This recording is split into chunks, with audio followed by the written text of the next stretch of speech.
Isang mahigpit na yaka para sa UB Nation dahil isang mainit na bakbakan sa Ilagan City na naging unang panalo ng Farm Fresh sa PVL on Tour matapos talunin ang Choco Mucho. Paano nangyari yun? Naging mahina na nga ba ang Flying Titans o mas lumakas na ang Farm Fresh? Pero bago pa man ang lahat, kung hindi ka pa nakapag-subscribe, please like and subscribe at pakispike na rin sa bell button para lagi kang updated sa mga valuable ganap. Nagwagi na rin sa wakas ang Farm Fresh sa 2025 PVL on Tour matapos nilang talunin ang Choco Mucho sa score na 23-25, 25-19, 25-23 at 26-24 noong Sabado sa pagbubukas ng northern leg ng preseason sa Isabela. Pinangunahan ni Tricia Tubo ang Foxes tungo sa kanilang unang panalo. Dalawang malalakas na atake ang ginawa ng dating Flying Titans na si Kathleen Viray bago tuluyang tinapos si Tricia Tubo ang laro sa isang kapanapanabik na 4 na set na laban. Ito ang kauna-unahang panalo ng Farm Fresh laban sa Choco Mucho simula nang maitatag ang kupunan noong 2023. Higit isang linggo na ang nakakaraan nang matalo ang Farm Fresh sa kanilang preseason opener laban sa PLDT, kung saan nakaranas ng unang pagkatalo sa PVL ang kanilang Italian head coach na si Alessandro Lodi. Ito rin ang kanilang unang panalo sa PVL simula noong Enero, nang talunin nila ang Galleries Tower sa 4 na set sa 2024 to 2025 PVL All-Filipino Conference. Nakuha una ng Flying Titans ang momentum pero umpisa pa lang naging mainit na ang laban.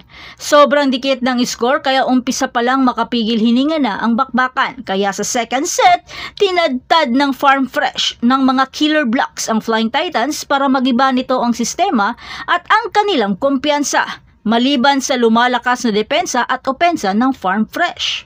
Kaya sa third set, mas lalong uminit ang arena dahil sa tindi ng hampasan. Bagamat marami mang nabibigay na puntos ang Farm Fresh sa Flying Titans dahil sa kanilang mga unforced error, pero di pa rin mapantayan ng Choco Mucho ang mga atake nila.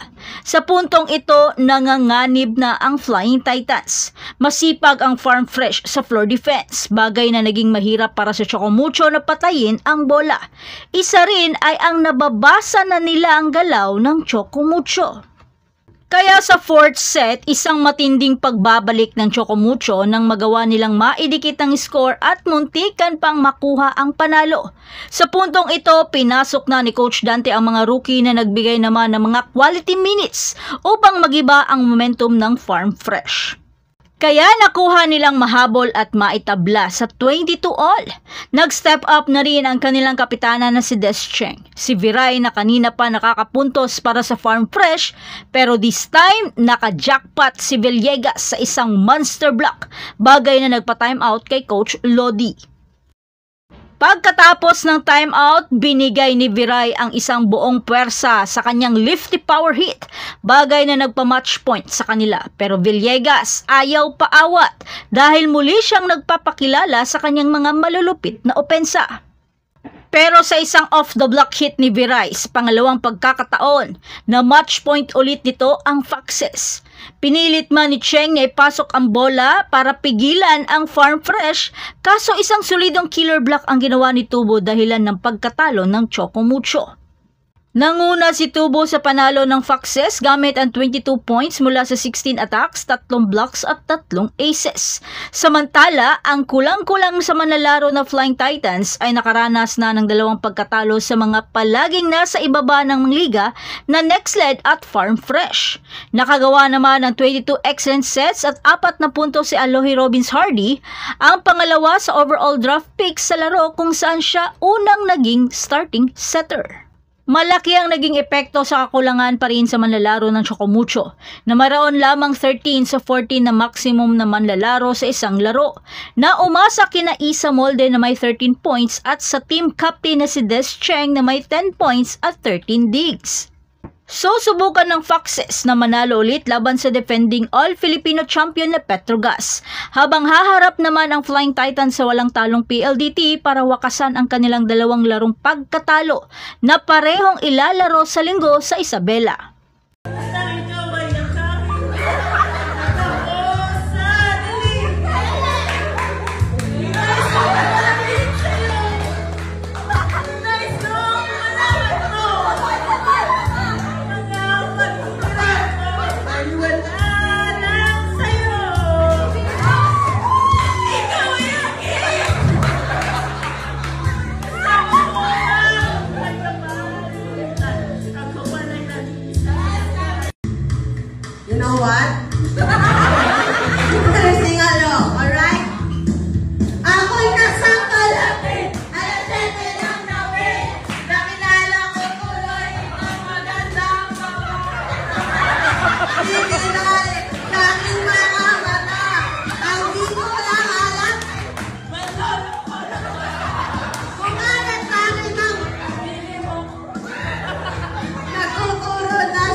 Asak lang kasi 1 lang siya. Kaluwi yun. Okay na kayo? Doon ko na inumin.